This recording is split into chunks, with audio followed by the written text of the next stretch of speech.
Wingman Joker, thank you for listening to this channel and please support the channel. Please subscribe. Chapter 461, Old Knowledge.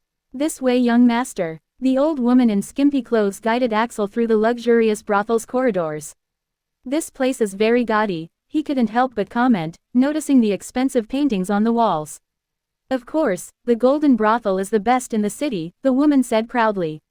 Axel nodded. Thankfully Mike told him about his place, telling him it was perfect to keep Victor's image, if not he would have had to do it solo tonight. We are finally here. The old woman reached a certain door. Young master, I hope the girl will be to your liking, as promised we got you a new one. She said, opening the door and stepping back. Axel nodded as he stepped in, feeling nervous. Although he had lived 2 lives, to tell the truth, he had never attended such a place before and didn't know what to expect. That's why he requested a virgin, afraid that he might expose his ignorance in front of a more experienced girl. Welcome, young master. The girl inside, who was dressed in some very skimpy maid clothes, shook a little as she bowed down as soon as he stepped in. He couldn't help but swallow, noticing her ample chest. No need to be nervous, he said, in truth talking to himself. You may raise. She stood up, revealing her beautiful face as she nervously bit her lip and then gasped as soon as she noticed his face. His reaction was the same. Gloria Flick. Victor, fucking, white. Impossible. He stepped back in shock. Wasn't this Gloria Flick? Although not a very famous journalist, she had a lot of fans in certain circles in his past life. She made thousands of people fall in love with her on TV, especially the way she exposed many of the dark secrets surrounding many of the world's elites thanks to her daring and innovative investigation methods. Most didn't watch her for that though. What are you doing here? He couldn't help but ask as his eyes automatically focused on her barely covered breasts. Could it be that Gloria Flick had some very dark history? No wonder she always went after the corrupt elites. Bastard, how dare you ask? Isn't it all because of you? She exploded angrily, pointing at him. Me? What did I do? He was taken aback before remembering that he was impersonating Victor. What did you do? Playing dumb now? Weren't you the one WHO issued a ban on me? Then made me lose my license and made not even porn websites dare to let me stream there. Forcing me to have to work here to pay my debts that you made me incur thanks to all the lawsuits you and your bitch Margaret filed against me. She replied angrily, shaking as she bit her lip. Ah, I did. He had no idea. That girl Margaret was really scary. If not for Alice saving his life, he might have ended up like this girl. Just the thought of it sent shivers down his spine. Basted. Can you stop making fun of me? She spat, her eyes tearing up. Ever since she got in contact with this guy, her life was in a downward spiral. He sighed. I see. Look, I am sorry, he said, realizing that he could say nothing else. Like hell, I will forgive you. She spat as she covered her chest with her hand. He sighed as his mind raced, remembering his father's command that he must avoid trouble and keep his cover. Well, I am telling the truth. I was just angry back then and didn't expect things to go this bad to you, he said after some thinking. How about this? As a form of apology, I will pay all your debts and help you remove your ban, he said. Gloria was one of his idols in the past, and he couldn't bear the idea of her working in such a place. You would really do that? She asked with a frown, feeling a little taken aback. The Victor she knew was a very arrogant guy, but he also felt a little whimsical. Yes, he said. What do you want in return? She asked directly. Nothing was free in this world. What do I want? Look, I am not that kind of a guy, I don't. I know, I surrender. She interrupted him, untying the ribbon that held her revealing maid dress together and letting it drop to the ground to reveal her voluptuous body. Let's fucking do it. Axel was taken aback. The girl completely misunderstood him. What, do you want me to do all the work too? She spat. Okay, let's do it, he finally said after he swallowed. He wouldn't really be a man if he were to refuse her. No wait, he was going to be a real man tonight. Hooray. At the same time, in a very gloomy cauldron, Victor was having a problem. The bookcases looked very tempting, but unfortunately upon inspecting the books, Victor discovered a big problem. He couldn't read most of them. Each one of them was written in a totally different language that he couldn't tell anything about. It was like whoever collected those things knew how important they were, but couldn't understand them either. Finally, after reaching the 9th bookcase, Victor found a few documents and books that he could read. The first few were about the history of this world, containing a huge rolled-up map. In it, he could see 3 continents surrounded by a sea, completely different from the current one. How old was this? Grabbing a few documents, he set them on the desk and began to flip through them. Those papers were written long ago when a few foreign races entered this world after their own world was destroyed. Each of the races was led by their own lord who guided them to safety in a new world. The humans were guided by the Storm Lord, Namera. The elves were guided by the Sun Lord, Tarosa. The Beastkin were guided by the Thorns Lord, Rosa. The Dragonkin were guided by the Dragon Lord, Orgicastricalmokos. The goblins and ogres were guided by the Poison Lord, Yazel. Victor paused at this. The Sunlord he knew was called Zendo, not Tarosa. Wait, where did he hear that name before? Alright, it was when he used his Akashic skill on the slave of the Sun bloodline restriction that all Sun Elves had. It was its creator's name. So, Zendo was not the original Sun Lord after all. This was very intriguing. Victor paused for a moment, then returned to reading the paper in hand. The 5 lords together seemed to have fought this world's original barbaric inhabitants who refused to let them settle here. Then after winning and liberating this world, they united, creating the world's King's Council. Could it be that of the original 5, only the Storm Lord remained? Was that why she had the table in the books? Victor pondered as he read the next few pages that contained the condition of the agreement between the lords. It was the standard stuff about not stepping into each other's areas and maintaining the peace. Nothing interesting, just dividing the cake. Victor slowly flipped to the next page, then involuntarily paused. His pupils contracted as he saw a painting of 5 people sitting around a familiar round table. He could easily recognize one of the people in it. A young man with deep dark eyes. Hiss, he gasped in shock. Wasn't that the same Poison Lord guy he saw through Rita's eyes on his family's island? The damn same guy. How could it be? That guy came from here. He quickly flipped to the map and began to follow the document to figure things out. The continent he was in now was divided between the Sun Lord and the Storm. The other 2, one was divided between the Beauty Lord Rosa and the Poison Lord, while the other was ruled solely by the Dragon Lord. Whatever happened back then must have led to a complete reshuffle with all the races migrating to the Central Kingdom, and that Poison Lord must have somehow found a way out to Trillaria. Unfortunately, Victor, who began to flip through the rest of the papers in his hand, couldn't find anything of interest regarding that. They must have been very old. Taking a look at the rest of the bookcase, he found the same kind of things, all treaties between the lords on how to split this world, so after a quick flip through them, Victor switched to the 10th bookcase. There he found a few readable books, the ones he was really looking for. The first one was an old book bound in a golden metal-plated cover and written in an old Dragonish that he could barely read. Thankfully this language barely changes from one world to another.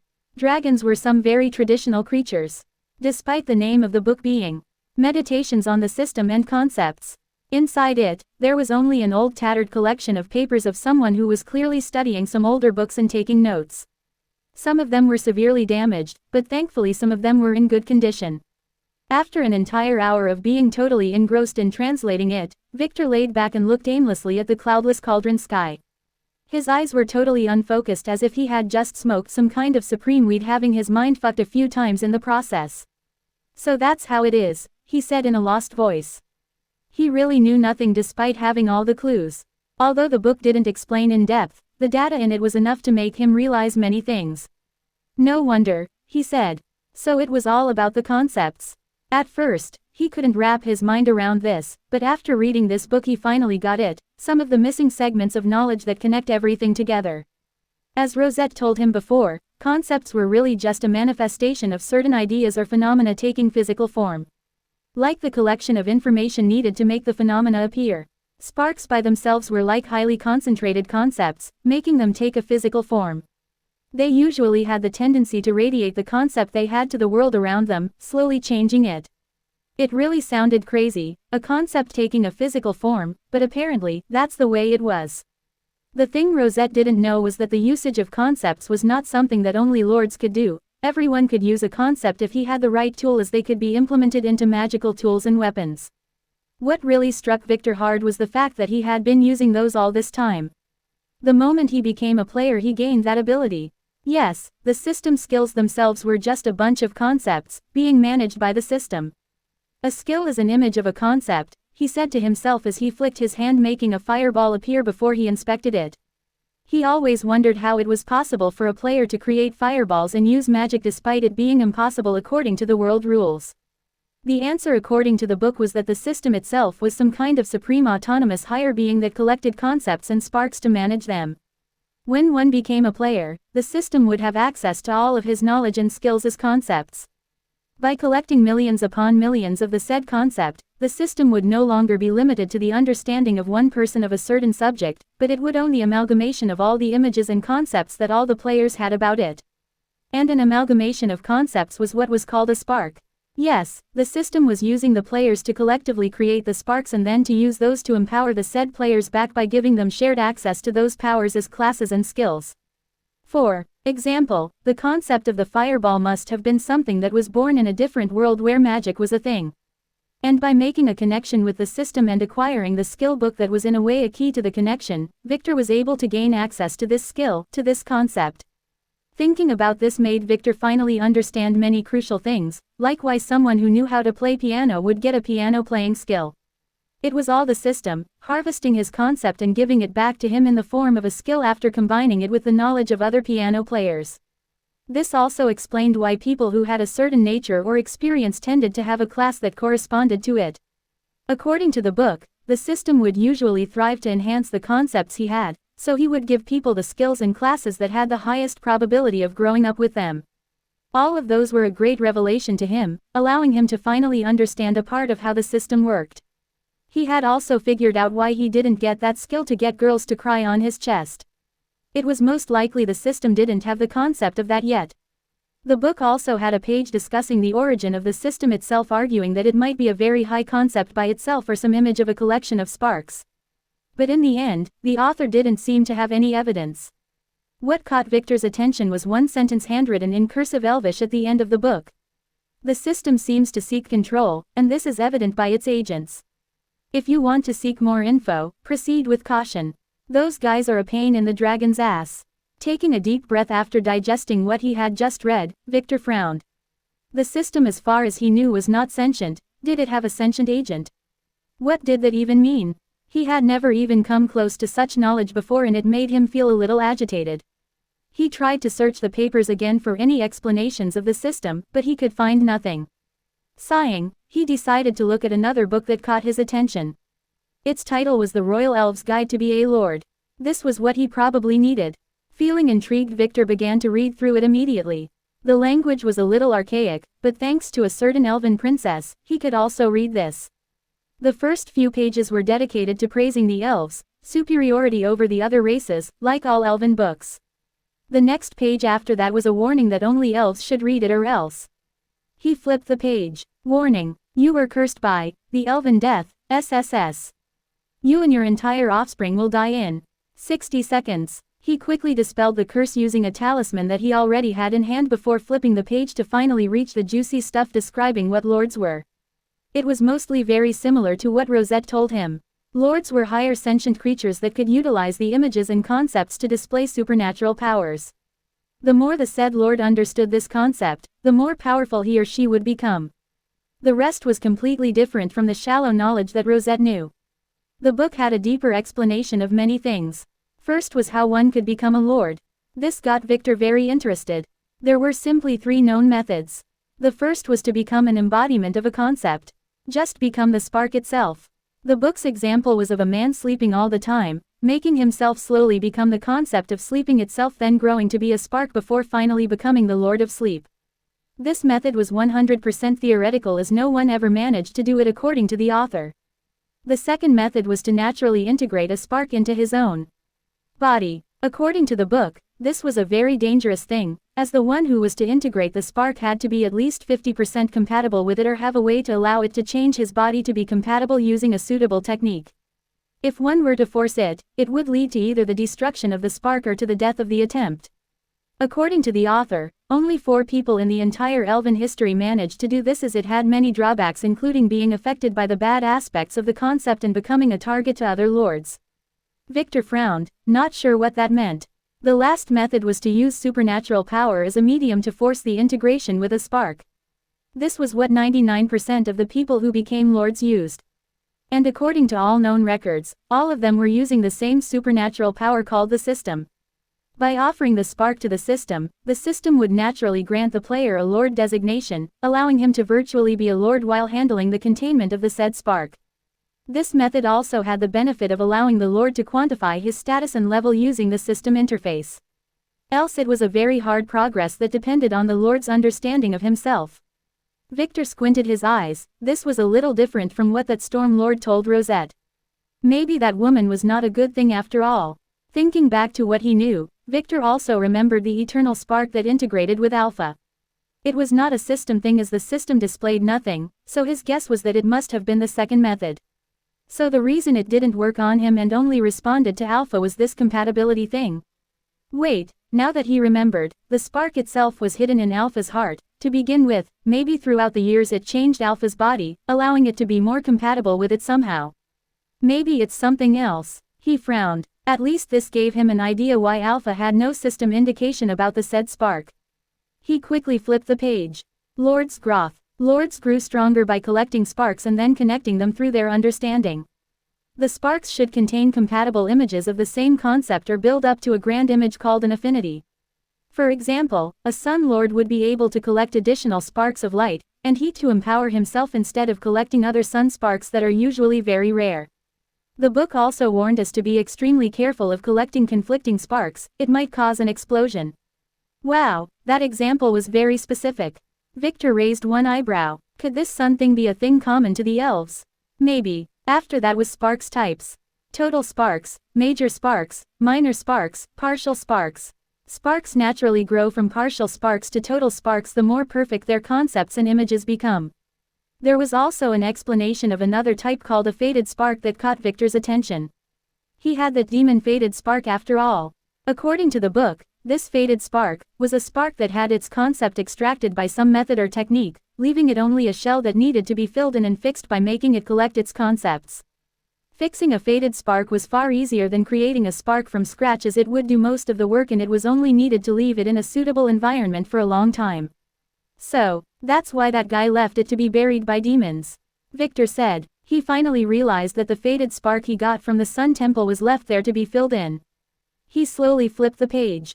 Next was Lord's ranks. A Lord with one or more disjointed sparks is called a Singularity Lord. They are very weak, barely able to display the concept he has, and mostly using his powers like system skills. Many of them might not even realize their own powers. A Lord with at least 2 connected sparks is called a True Lord. At this level the Lord is in the level of a very high system class holder, being able to utilize his concept using many different skills and connect them to create more powerful versions. A Lord with at least 3 connected sparks is called a Triangle Lord. They are very powerful and comparable to legendary creatures. They are able to display their concept to create a domain that traps others with it. They can also allow their concept to engulf and weaken other concepts. A Lord with at least 4 connected spark connected is called a Sovereign. They can rule an entire world using their power alone. A Lord with at least 5 connected sparks is called an Emperor. They can control multiple worlds with ease. Victor felt his mouth go dry as he read this. All the lords he encountered until now were Triangle Lords. 3rd rank. If Alpha was really a lord, she would be a Singularity Lord, the weakest kind. He flipped the page. Attaining sparks. Find a place where a concept is concentrated. There is a tiny chance a spark might be born. Kill people who hold a specific concept. If they have a system, search for those who have an avatar, descendant, or disciple. You will need about 10 to 20 of them to collect one spark. Depends on compatibility. Kill a natural lord, he would drop all of his sparks. This will not work on system lords as their spark are virtual.